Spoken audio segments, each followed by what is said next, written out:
大家好，我是小高姐。沙琪玛看起来复杂，其实不然。我给你讲几个要点，一次就可以成功。小苏打用水化开，小苏打可以使面条炸出来的颜色特别好看。打入2个鸡蛋，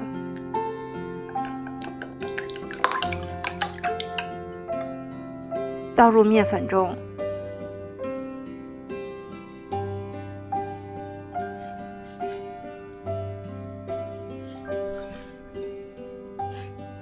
这个地方你可以一次揉面几分钟，揉得光滑，或者你也可以先醒一会儿再揉，就比较好揉。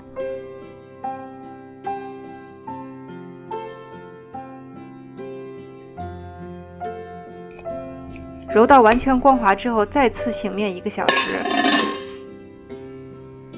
现在我们来擀面。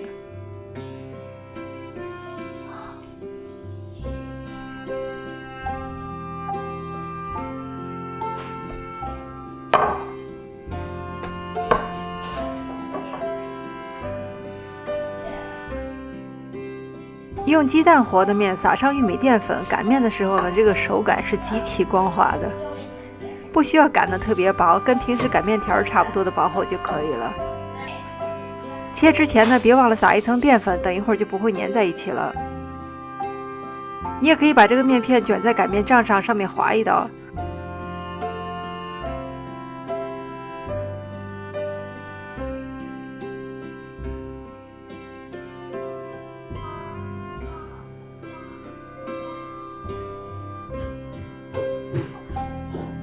这个地方不要切得太粗了，因为炸的时候会膨胀得很厉害。最后把它抖散。油温是160摄氏度，你也可以先试一下油温，面条马上飘起来了就可以了。一次不要炸得太多，这样子颜色会比较均匀。你看到这个鸡蛋和的面，它膨胀得很厉害。第一个要点就是不要炸过了。刚刚一变色就把它捞出来，如果炸的时间长，它会脆，它会硬，而不是那种松软的口感。全部炸好之后呢，是这个样子的。下面我们来熬糖浆，用一个导热比较好的锅，先倒入水，再放入糖和麦芽糖。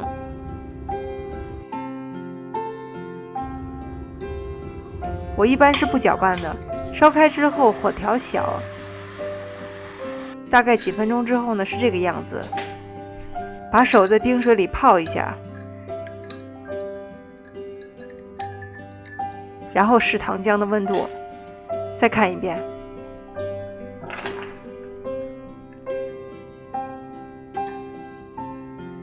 你看到它可以拉丝，用手可以非常准确地感觉到糖浆的软硬程度，用筷子试也可以，或者用温度计110到112摄氏度。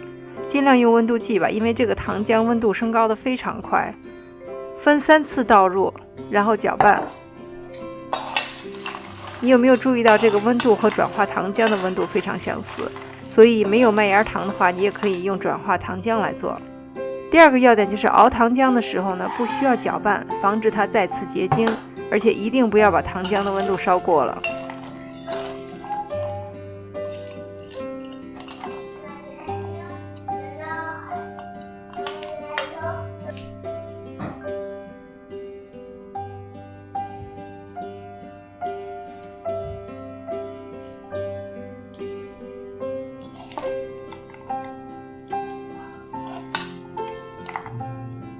第3个要点就是糖浆不要裹得太厚了，这样子它就不会粘牙。倒入模具中，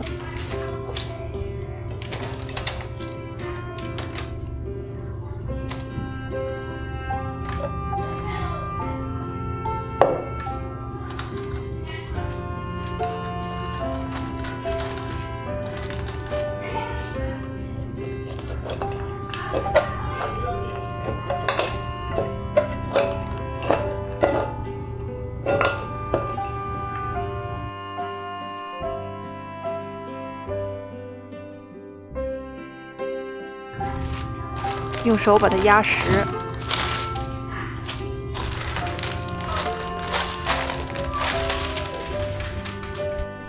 稍微凉一点，就在模具里面把它切开，这样子它就不会散开。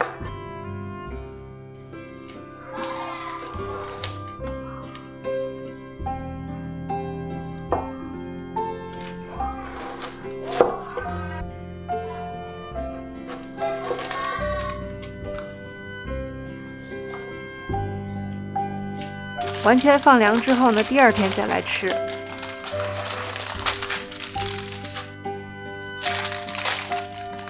第二天你可以看到一部分糖浆已经被这个鸡蛋面条吸收了，表面上只有薄薄的一层，一点都不会粘牙。